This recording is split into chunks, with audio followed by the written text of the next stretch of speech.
Yes, of course, there's much more to unpack with regard to the Hunter Biden plea deal that leaves the president's son serving no prison time for crimes that, oh, you better believe you'd see prison time for. Let's bring in John Solomon.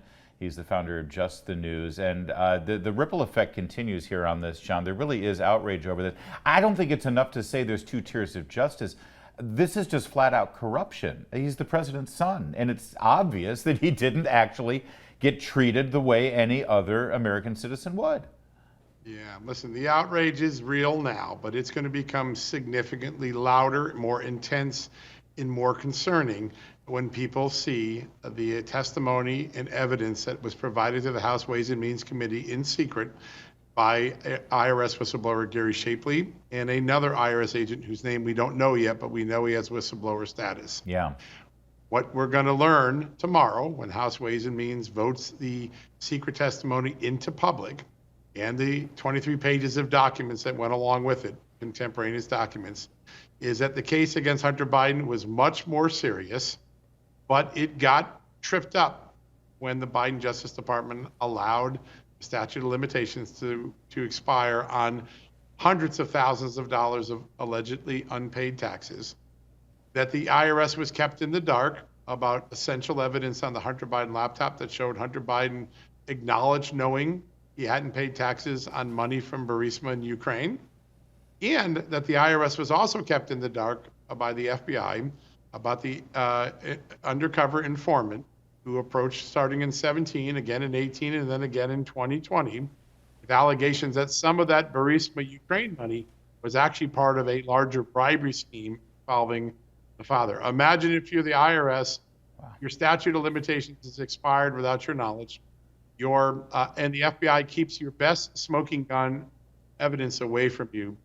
If you had any doubts of a cover-up, this is exactly the sort of evidence that's going to prove there was one. The IRS was fighting with both hands behind its back, and it didn't know that. So that's a huge bombshell. When we look for that being disclosed tomorrow, Chairman Jason Smith of the Ways and Means Committee, he's had this knowledge, right? He offered the whistleblower status many weeks ago. I read your reporting at Just the News. Is there any doubt that what he knew from this whistleblower was also shared with Chairman Jordan of Judiciary and Chairman Comer of Oversight?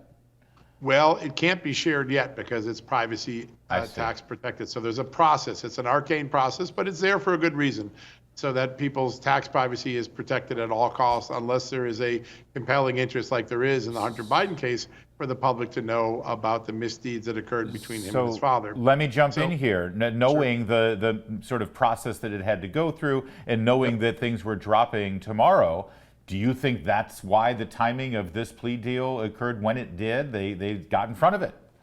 We don't know. I mean, some people have speculated that. It's always hard to know how they do this. It was a little odd that they announced the deal but didn't bring Hunter Biden into court. Usually these things all happen in one fell swoop.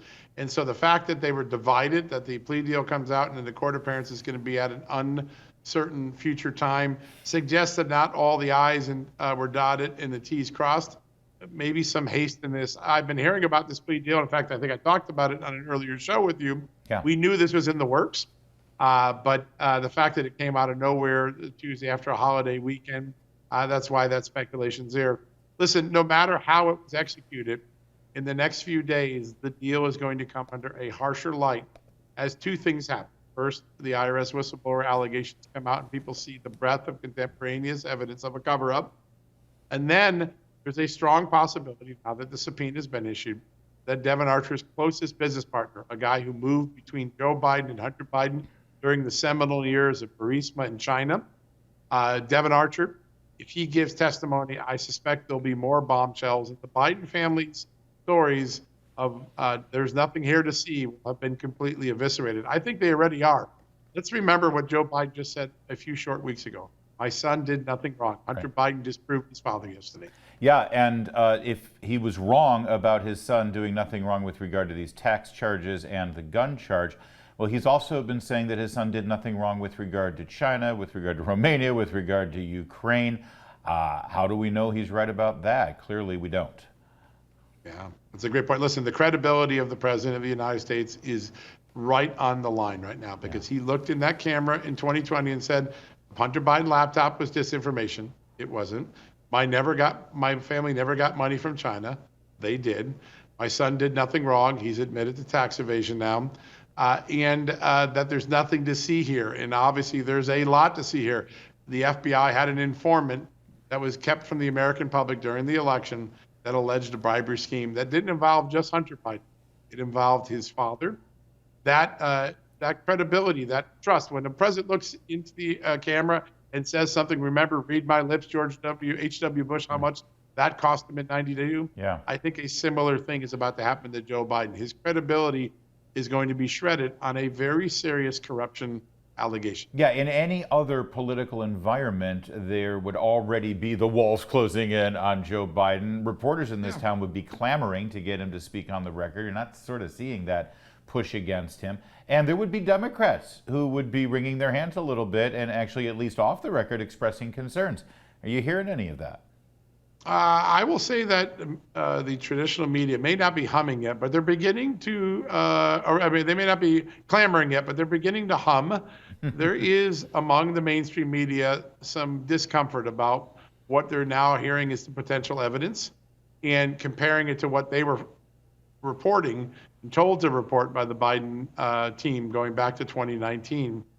Tomorrow will be a big day. Remember, when I broke the story of the IRS whistleblower, CBS News came along for that ride and they treated it seriously. Yeah. They did a follow-up interview. That was one of the first times I saw the mainstream media do a legitimate reporting on Hunter Biden after years of calling it a conspiracy theory. I think there are more reporters scratching and digging that way right now. Whether they or their bosses will allow the truth to come out, it will be tomorrow will be a big moment because the information that's going to be released tomorrow is very explosive. But here's the most important thing, Larry, that I think is transformative, and maybe we don't appreciate it fully yet in America, but we're beginning to. The naval blockade, as I call it, on Biden information still is mostly in place by the traditional media, and yet most Americans now believe that Joe Biden, Hunter Biden did something wrong. Yeah. That the prosecution of Donald Trump is somehow partisan, not justified. That means the facts are getting around that blockade. They're getting to the American people through the great work you do on your show and all the great hosts on Salem, what I do at Just the News, what's going on. There is an alternate ecosystem now that has informed the public in spite of the efforts of the Biden White House, big tech, and traditional media to suppress that story. That is a very powerful dynamic change in American history. Yeah, I agree with that, John, and you're a big part of that, of course. You're great investigative reporting. Only about a minute or so left. The Hunter Biden's lawyers yesterday said this concludes the investigation into our client. Has your reporting confirmed that? I mean, last I checked, it's still illegal to take money from a foreign country in exchange for access to an elected official. Are they really just walking away from that? Yes, my reporting is that there is a piece of this investigation that's active, but it doesn't involve Hunter Biden. It involves other issues that could be very serious. That's why the FBI is still trying to protect the 1023 forms, those informant forms. But Hunter Biden, from the purpose of the current Justice Department, is going to say that this resolves all the issues that Hunter Biden himself would have legal liability for. Now, there's one big person that the media didn't consider yesterday. The judge in this case is going to have something to say. Maybe he or she won't like the idea that Hunter Biden walks away without prison time. Maybe he or she doesn't like the terms of the deal. Maybe tomorrow's bombshell revelations will get to the judge through traditional media. And there are some wild cards here that don't make this a certain thing. But if the judge signs off on it, the Justice Department, at least under Attorney General Garland, believes that this resolves all of Hunter Biden's legal actions at the federal level. Now, some states might take a look at this and say, we have an issue. And of course, Congress is going to take a lot more actions in the next few weeks. Yeah, in fact, in closing quickly, we saw a very aggressive Judiciary Committee today with the Robert Durham testimony. One senses that momentum is contagious. Do you suspect potentially, 30 seconds, that there may be an impeachment hearing or at least a very aggressive hearing into how this transpired? There's going to be an impeachment vote later this week forced by Lauren Boebert. That'll give us a sense of where the party is. But I do think the investigations are bringing forth a lot of evidence that could support impeachment down the road, but we're not there yet. John Solomon, great stuff as always, and we'll look forward to your reporting tomorrow as we do every day. There's more to come on O'Connor Tonight. Keep it here at Salem News Channel.